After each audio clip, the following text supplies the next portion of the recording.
اس کے علاوہ یہ سرکار بار بار بات کرتی ہے کرپشن فری، مگر سب سے زیادہ کرپشن اگر کہیں ہے تو وہ اس سرکار میں ہے، جس کا سب سے بڑا ثبوت ہے جو 3 ریکروٹمنٹس ابھی تک ہوئی،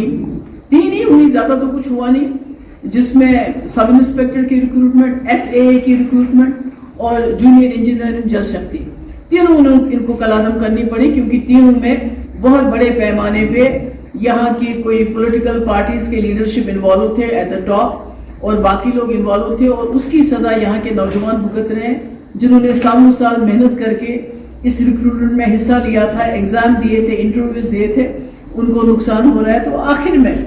کہ آپ جموں کشمیر کا مسئلہ جو ہے، جو واجپئی جی کی پالیسی تھی، ڈاکٹر منموہن سنگھ کی پالیسی تھی، مفتی صاحب کے ساتھ مل کے جو انہوں نے جموں کشمیر میں ایک نیا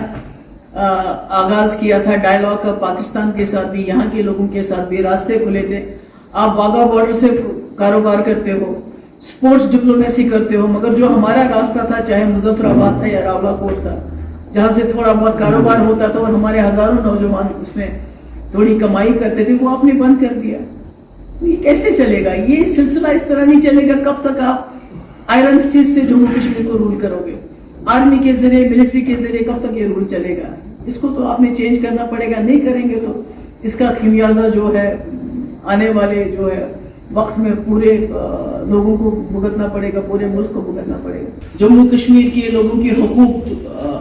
2019 5 اگست سے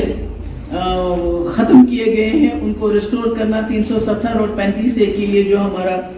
ایک ملا جلا ایجنڈا ہے کچھ جماعتوں کے ساتھ، کہ اس کو ریسٹور کرنے کے لیے ہماری یہ گزارش ہے کہ ایک تو ہم تو خود جدوجہد کریں گے، مگر ہم اپیل کرتے ہیں دوسری جماعتوں سے بھی